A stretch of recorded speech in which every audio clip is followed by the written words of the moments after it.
Time and time again, the minister has claimed that he's been in full compliance with the ethics law, but now we find out that by his own admission today that he's not been. Well, here's another one, Mr. Speaker. Last week we learned that the minister has been hiding his ownership of an offshore corporation for over 2 years, something he is obliged by law to disclose. How can any Canadian believe anything that this minister says when he keeps saying that he's been following the law, and we now know that that isn't true? The Honourable Minister of Finance.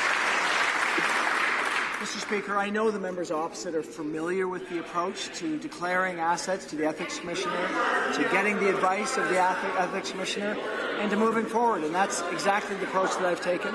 So I would ask the member for Calgary-Midnapore and others. I know she's new here, but I think she knows the rules by now that one is not to interrupt, and we're to wait. I would encourage members to wait and to wait and save their comments until they have the floor. The Honourable Minister of Finance has the floor. Order.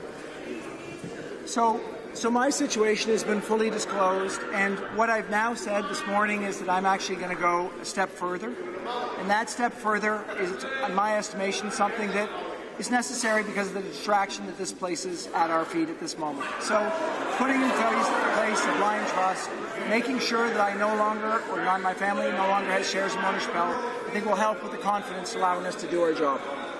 The Honourable Member for Barrie Innisfil. Minister keeps saying that we have a process. Well, yes, Minister, we do. It's called honesty and integrity. For 2 years, the minister was breaking the law by specifically hiding the ownership of his offshore corporation from the Ethics Commissioner.